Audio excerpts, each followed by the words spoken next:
आप देख रहे हैं सुप्रभात न्यूज एमपी और मैं हूं आपके साथ महक कपूर। आइए नजर डालते हैं 25 फटाफट बड़ी खबरों की ओर। इससे पहले न्यूज को कहां से देख रहे हैं आप हमें कमेंट करके जरूर बताएं। सीएम मोहन यादव ने की एयर एम्बुलेंस की शुरुआत। सभी प्राथमिक और जिला अस्पताल से जुड़ी की सेवा। मुख्यमंत्री मोहन यादव उज्जैन से आपातकालीन एयर एम्बुलेंस सेवा की शुरुआत की। इस सेवा का नाम बदलकर प्रधानमंत्री एयर एम्बुलेंस सेवा किया गया है। मध्य प्रदेश के छोटे शहरों में गंभीर बीमारी से पीड़ितों को बड़े शहरों के अस्पताल तक पहुंचाने के लिए एयर एम्बुलेंस उपलब्ध होगी। इसके अलावा देश के अन्य राज्यों में स्थित अस्पतालों के लिए एयर एम्बुलेंस चलाई जाएगी। 12 लाख सरकारी कर्मचारियों को आचार संहिता से पहले मिलेगा तोहफा। लोकसभा चुनाव 2024 की तारीखों के ऐलान से पहले राज्य सरकार अपने 12 लाख सरकारी कर्मचारियों को बड़ा तोहफा देने जा रही है। प्रदेश के 7 लाख सरकारी कर्मचारियों को महंगाई भत्ता और 4.5 लाख पेंशनर्स को महंगाई राहत देने की तैयारी चल रही है। 2 दिन पहले गुजरात सरकार के फैसले के बाद से मध्य प्रदेश में भी इसकी उम्मीद जागी है। चुनाव की आचार संहिता लगने से पहले राज्य सरकार के कर्मचारियों को बड़ी खुशखबरी मिल सकती है। 1 अप्रैल से महंगी होगी रजिस्ट्री, बढ़ सकती है गाइडलाइन। 1 अप्रैल से संपत्ति की रजिस्ट्री गाइडलाइन बढ़ने के चलते संपत्ति की रजिस्ट्री करवाना महंगा हो सकता है। स्थानीय मूल्यांकन समिति ने गाइडलाइन में 10 से लेकर 40% तक की मूल्य वृद्धि करने के प्रस्ताव जिला मूल्यांकन समिति को भेजे हैं। अब जिला मूल्यांकन समिति बढ़ी हुई गाइडलाइन के प्रस्ताव को केंद्रीय मूल्यांकन समिति भोपाल स्वीकृत करने के लिए भेज चुकी है। केंद्रीय मूल्यांकन समिति के मूल्य वृद्धि स्वीकृत होने के बाद 1 अप्रैल से नई गाइडलाइन लागू हो जाएगी। अयोध्या में धर्मशाला बनवाएगी मध्य प्रदेश सरकार। मध्य प्रदेश के सीएम मोहन यादव ने शनिवार को बताया कि उनकी सरकार अयोध्या में अपने प्रदेशवासियों के ठहरने के लिए धर्मशाला बनवाएगी। इसके अलावा उनकी सरकार अयोध्या में विक्रमादित्य घाट बनाने पर भी विचार कर रही है। सीएम यादव ने बताया कि 4 मार्च को वह अपनी कैबिनेट के साथ अयोध्या जाकर श्री रामलला के दर्शन करेंगे। सीएम मोहन यादव ने मीडिया से बातचीत में कहा, 22 जनवरी को पीएम मोदी और सरसंघ चालक मोहन भागवत की मौजूदगी में राम मंदिर में प्राण प्रतिष्ठा का कार्यक्रम हुआ। गेहूं विक्रय करने के लिए पंजीयन कराने की यह है अंतिम तारीख। खाद्य नागरिक आपूर्ति एवं उपभोक्ता संरक्षण विभाग द्वारा रबी विवरण वर्ष 2024-25 में समर्थन मूल्य पर गेहूं उपार्जन के लिए पंजीयन की अवधि 1 मार्च से बढ़ाकर 6 मार्च तक की गई है। गेहूं उत्पादक किसान जो अपना पंजीयन नहीं करा पाए हैं, उन किसानों के लिए अब अवसर है कि वे बढ़े पंजीयन अवधि तक समर्थन मूल्य पर गेहूं विक्रय करने के लिए अपना पंजीयन करा सकते हैं। 1,500 करोड़ में बनेगा इंदौर का पश्चिमी बाईपास। इंदौर के पश्चिमी बाईपास के लिए केंद्र सरकार ने 1535 करोड़ रुपए मंजूर कर दिए हैं। राष्ट्रीय राजमार्ग प्राधिकरण ने टेंडर भी जारी कर दिए हैं। इस बाईपास का निर्माण 3 साल में पूरा होगा। इस प्रोजेक्ट के लिए किसान जमीन देने को राजी नहीं है और पिछले दिनों उन्होंने बड़ी संख्या में ट्रैक्टर रैली निकालकर विरोध भी जताया था। इंदौर के प्रोजेक्ट सहित अन्य प्रोजेक्टों के लिए मंजूरी की गई राशि की जानकारी पिछले दिनों केंद्रीय परिवहन मंत्री नितिन गडकरी ने एक्स पर शेयर की थी। इंदौर में हेलमेट वाली नारी के जरिए देंगे यातायात के नियमों का पालन करने की सीख। महिलाएं हैं जो संस्कृति की डोर थामे हुए हैं और महिला ही हैं जो एक बेहतर समाज की स्थापना करने का वादा रखती हैं। साड़ी पहन घर गृहस्थी के कार्यों को बखूबी करने वाली यह महिला ही हैं जो उन तमाम लोगों को यातायात के नियमों का पालन करने की सीख दे सकती हैं जो नियमों को अनदेखा कर देते हैं। महिला दिवस के उपलक्ष्य में नारी के इसी गुण और जज्बे को लिए इंदौर में विशेष कार्यक्रम आयोजित किया जा रहा है।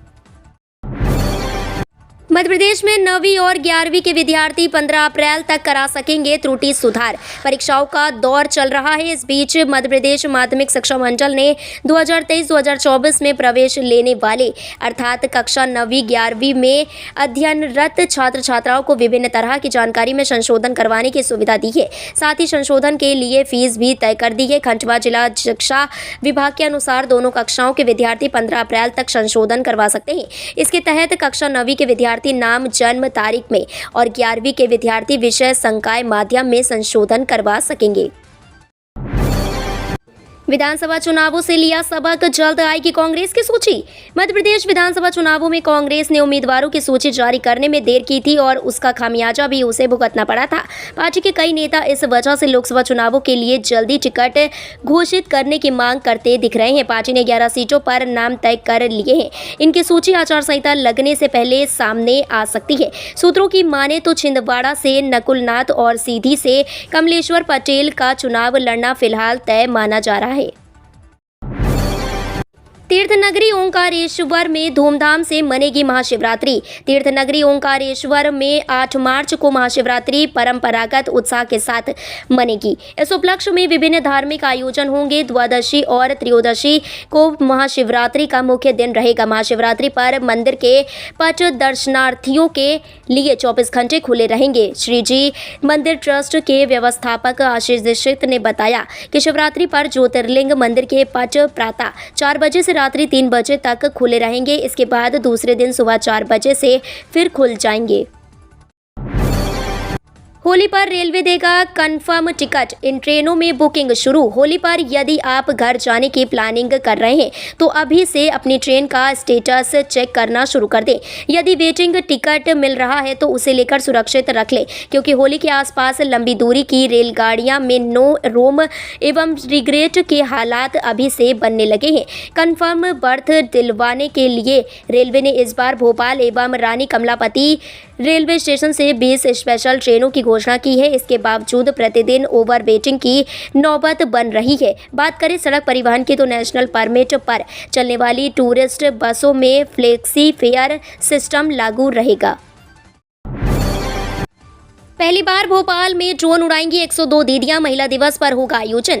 रिकॉर्ड बनाने के लिए अंतर्राष्ट्रीय महिला दिवस पर national institute of pulse research centre फंदा में 102 प्रशिक्षित ड्रोन दीदियां पहली बार एक साथ ड्रोन उड़ाएंगी। इनमें से 89 मध्य प्रदेश से और बाकी महाराष्ट्र से हैं। कृषि कार्य में लगी युवा महिलाओं को सशक्त बनाने के लिए केंद्र सरकार द्वारा नमो ड्रोन दीदी योजना शुरू की गई है। इसमें मध्य प्रदेश ग्रामीण विकास विभाग के आजीविका मिशन के स्वयं सहायता समूह से जुड़ी महिलाओं को ड्रोन चलाने का प्रशिक्षण दिया गया है, ताकि वे इसका उपयोग कृषि कार्य में कर सकें। एबीसी में पंजीयन के बाद विद्यार्थियों की मार्कशीट डिजी लॉकर में रहेगी सुरक्षित। राष्ट्रीय शिक्षा नीति के अंतर्गत आने वाले स्नातक पाठ्यक्रम की पढ़ाई करने वाले विद्यार्थियों का डाटा डिजिटल किया जा रहा है। कॉलेज इन दिनों विद्यार्थियों का एकेडमिक बैंक ऑफ क्रेडिट में पंजीयन करवाने में लगे हैं। यह निर्देश देवी अहिल्या विश्वविद्यालय ने दिए हैं। सरकारी और निजी कॉलेज के विद्यार्थियों का पंजीयन पूरा होने के बाद आईडी नंबर दिया जाएगा, जो परीक्षा फॉर्म में दर्शाना होगा। इसके आधार पर छात्र छात्राओं से जुड़ी जानकारी डिजिटल में तब्दील की जाएगी। भारत जोड़ो न्याय यात्रा पहुंची मध्य प्रदेश। राहुल गांधी के साथ मंच पर नजर आए कमलनाथ। कांग्रेस के पूर्व अध्यक्ष राहुल गांधी ने शनिवार को भारत जोड़ो न्याय यात्रा के तहत मध्य प्रदेश के मुरैना पहुंचे, जहां उन्होंने जनसभा को संबोधित किया। राहुल गांधी ने इस दौरान किसान आंदोलन का मुद्दा उठाया और केंद्र सरकार को घेरते हुए कहा कि किसानों के साथ आर्थिक अन्याय हो रहा है। इस दौरान मंच पर पूर्व सीएम कमलनाथ भी नजर आए। इस दौरान कमलनाथ ने राहुल गांधी की तारीफ करते हुए कहा कि यह प्यार, मोहब्बत और शांति की बात करते, जो कि हमारी संस्कृति है। 3 मार्च को आतिशबाजी के साथ मनाएंगे इंदौर का 308वां स्थापना दिवस। श्री इंदौर स्थापना दिवस समारोह समिति द्वारा इस वर्ष इंदौर का 308वां स्थापना दिवस समारोह आज 3 मार्च को मनाया जाएगा। इसके लिए बड़ा रावला परिसर में तैयारी की जा रही है। समारोह में प्रतिभा सम्मान के साथ अखिल भारतीय विराट कवि सम्मेलन होगा। आतिशबाजी भी की जाएगी। समिति के वरदराज मंडलोई और माधवी मंडलोई ने बताया कि सुबह 9:30 बजे चंपा बाग और दौलतगंज स्थित छतरियों पर पूजन किया जाएगा। रात 8 बजे से प्रतिभा सम्मान व अखिल भारतीय विराट कवि सम्मेलन होगा। 3 दिन बाद फिर सड़क पर नजर आया बाघ। वन विभाग की टीम सर्चिंग में जुटी। इंसानी क्षेत्र और रहवासी बस्तियों के पास बाघ की गतिविधियां लगातार बढ़ती जा रही हैं। बुधवार को सुबह लगभग 6:30 बजे रायसेन शहर में बाघ घूमता दिखा था। इसके 3 दिन बाद ही शनिवार को रायसेन भोपाल रोड पर ग्राम जाखा के पास सुबह तकरीबन 9 बजे बाघ सड़क पार करते नजर आया। बाघ की सड़क पर आते ही दोनों तरफ की गाड़ियां दूर दूर रुक गई। कुछ लोगों ने मोबाइल पर बाघ के सड़क पर विचरण के वीडियो बना लिए, जो इंटरनेट मीडिया पर बहुप्रसारित हो रहे हैं। राहुल गांधी की भारत जोड़ो यात्रा ने एमपी में किया विरोध। राहुल गांधी की भारत जोड़ो न्याय यात्रा ने राजस्थान से मध्य प्रदेश में प्रवेश कर लिया है। चंबल नदी के राजघाट पुल कांग्रेस नेताओं और कार्यकर्ताओं ने उनका स्वागत किया और जल से भरा कलश उन्हें सौंपा। इसके बाद उन्होंने मुरैना में सभा को संबोधित किया और यहां से ग्वालियर के लिए रवाना हो गए। राहुल गांधी ने मुरैना की सभा में कहा, बारिश में आप यहां भीग रहे थे तब भी खड़े रहे, इसलिए दिल से धन्यवाद। पिछले साल हमने भारत जोड़ो यात्रा की, कन्याकुमारी से कश्मीर तक चले। जबलपुर में 170 सेक्टर अधिकारी 12 से 14 मतदान केंद्रों की संभालेंगे जिम्मेदारी।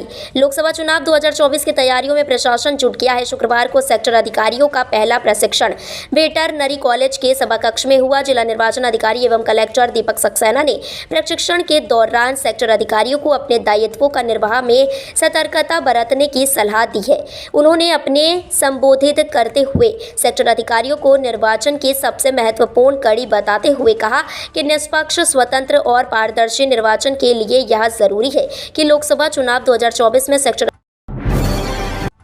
बीजेपी विधायक ने दी आत्मदाह की चेतावनी, 5 मार्च से देंगे धरना। मध्य प्रदेश में राजगढ़ जिले की नरसिंहगढ़ विधानसभा से विधायक मोहन शर्मा अपनी ही सरकार में सिस्टम से नाराज दिख रहे हैं। बीजेपी विधायक ने आत्मदाह की चेतावनी दे दी है। उन्होंने बढ़े हुए बिजली बिलों के विरोध में 5 मार्च से धरने पर बैठने की भी बात कही है। मोहन शर्मा ने विद्युत विभाग के कर्मचारियों और अधिकारियों पर गरीबों को परेशान करने का भी आरोप लगाया है। भोपाल से कटा सांसद प्रज्ञा सिंह ठाकुर का टिकट। बीजेपी ने मध्य प्रदेश में लोकसभा चुनाव के उम्मीदवारों का ऐलान किया है। इसमें कुछ को रिपीट किया गया तो कुछ चेहरे बदले गए हैं। वहीं इस सूची में प्रज्ञा ठाकुर का नाम नहीं है।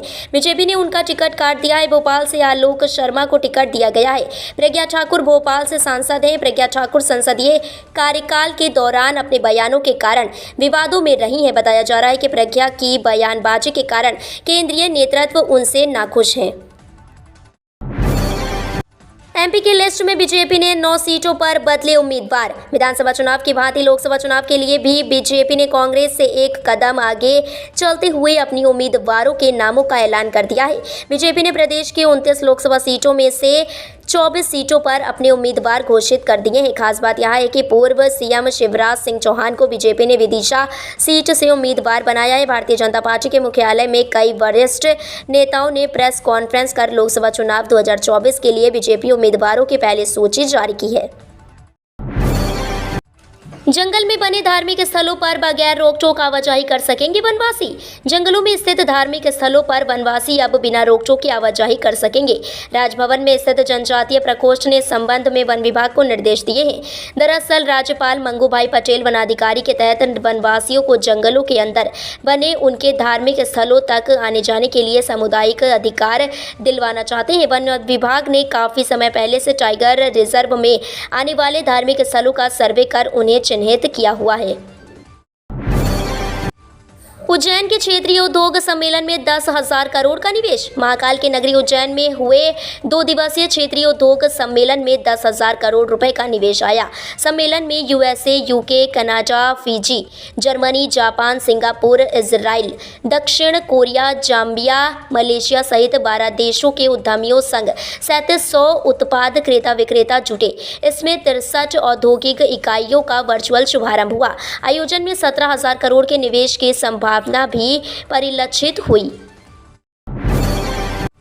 एमपी में एंट्री होते ही राहुल बोले, बीजेपी आरएसएस नफरत और डर फैला रही है। शनिवार को राहुल गांधी की भारत जोड़ो न्याय यात्रा एमपी के मुरैना में प्रवेश कर चुकी है। इस दौरान सभा के मंच पर राजस्थान के प्रदेश कांग्रेस अध्यक्ष ने मध्य प्रदेश कांग्रेस अध्यक्ष जीतू पटवारी को यात्रा का ध्वज सौंपा।